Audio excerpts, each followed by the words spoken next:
Hello. Happy Tuesday and last day of March. Do you have anything planned for tomorrow for April Fools? Today we're going to be finishing section 2 while talking about Alexander the Great. Turn your textbooks to page 336. You know the drill, page 336. 336. Before we start, do you remember the name of Alexander's father? It was Philip, King Philip II of Macedonia. Do you remember at the end what he wanted to do? What was his goal? Yes, he wanted to take over Persia. And do you remember what happened to him before he could do that? Yes, he was murdered. So, Alexander is 20 when his dad dies, and he becomes king of Persia. Not king of Persia, he becomes king of Macedonia. I wrote something wrong in my notes. Alexander, although young, has already seen combat and is known as a military leader. Alexander had already once been put in charge of Macedonia when he was 16 because his father was battling the Byzantine Empire. He had shown himself in a very important battle when he was 18 that he could be a good military leader as well. And he's super smart because since 13, his tutor was the famous philosopher and scientist Aristotle. I don't know if you've heard of Aristotle before, but he's a very big deal. He is known at that time as the man who knew everything, or the philosopher. Aristotle was a master in biology, politics, metaphysics, agriculture, literature, botany, medicine, mathematics, physics, ethics, logic, and theater, and himself had studied under Plato, another popular Greek philosopher. This was a great teacher. I know you all like Mrs. Bulwark as your teacher, but I am not that accomplished. I am no Aristotle. And Alexander loved Aristotle and having him as his teacher. He had such a great impression that he spread his works everywhere he traveled. And Alexander's favorite book was the Iliad. We talked about from the Mycenaean age of Greece. It was a gift from Aristotle. And Alexander really hooked on to the character of Achilles, who, according to my story, Alexander's mother, Queen Olympus, told Alexander that he was descended from Achilles. And some even said that Alexander himself was a son of Zeus, and not necessarily of Philip. And so Alexander wants to be like Achilles, this strong warrior, this brave warrior, this good warrior. So Alexander is now king of Macedonia. His first job as a king is to manage the city-states of Greece. Even though Philip had taken over Greece, after Philip died, some Greek city-states attempted to regain their independence.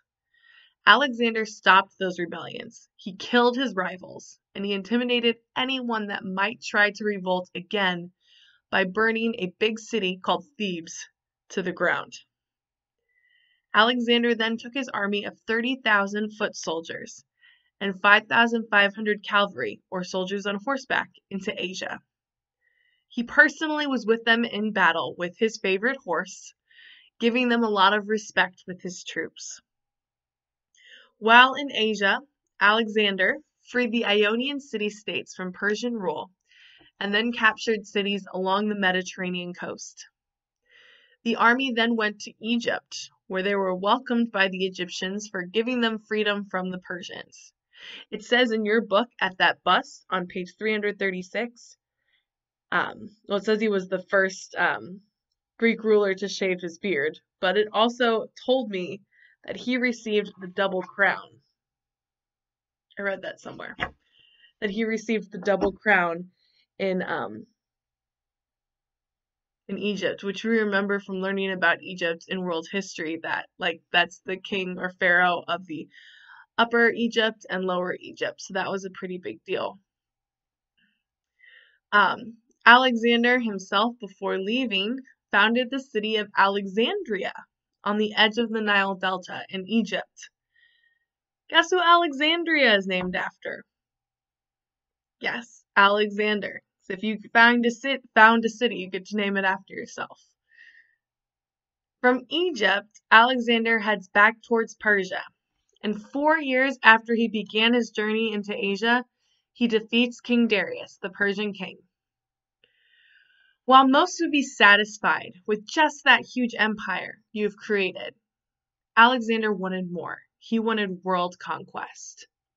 He led his army into Afghanistan and India to build more of his empire, including battle against people riding elephants. And he was successful.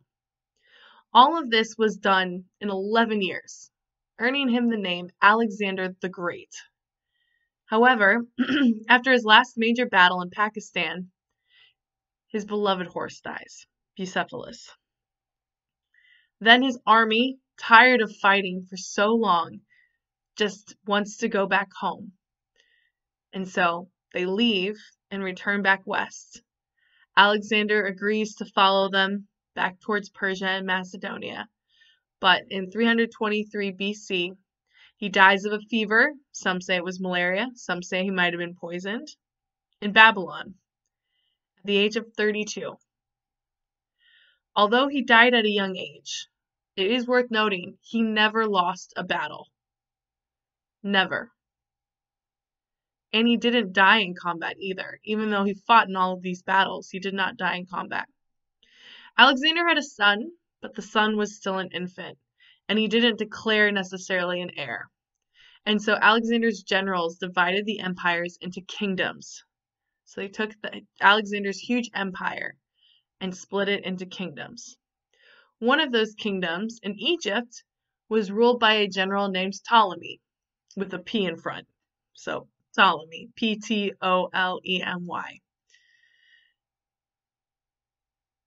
Ptolemy's empire, Ptolemy's descendants, ruled Egypt for 300 years, with Cleopatra, the famous queen, being the last member of the royal family, of the Ptolemy's royal family, to rule Egypt. Everywhere that Alexander went, he spread Greek culture, the Greek city-style culture with him. Out of this exchange, or Greek culture, with other cultures, came the Hellenistic period. Hellenistic means Greek-like. This period lasted for about 300 years because of the conquest Alexander had done in just over 10. Talk about a lasting legacy. This is why you get the great attached at the end of your name. Greek culture had reached all the way to India, even though Alexander's empire and himself was so short-lived. Before we end, let's look at the map on page 336. Here we can see the stretch of the empire of Alexander the Great and the route he took to conquer it.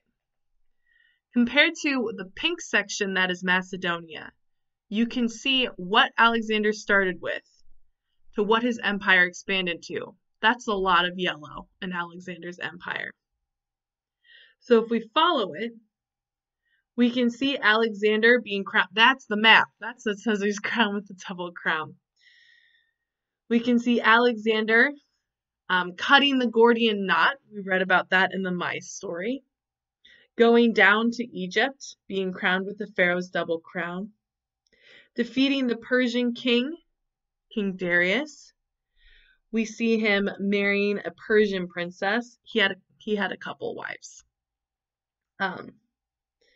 Roxana, though, was someone he just fell in love with when he saw her for the first time. And then he died in Babylon in 323 BC. And we can see towards the right of the map over India, we can see even a bunch of other cities that he named after himself. So not just the one in Egypt. And there's one that he named after his horse. If you look at it, you can see Alexandria, Bucephalus. So he even named the place after his horse. And Alexandropolis, Alexandria is. So he named a lot of cities after himself. That's the end of this section. At this time, if you want to, you can answer questions 2, 3, 6, 7, 8, and 10. However, I also have you scheduled on Wednesday for working on finishing your section notes. So you can wait to do that then, or you can get a head start on it today. I hope you've enjoyed learning about Alexander the Great. Let your day be great. And I'll see you guys on a video next week. Bye.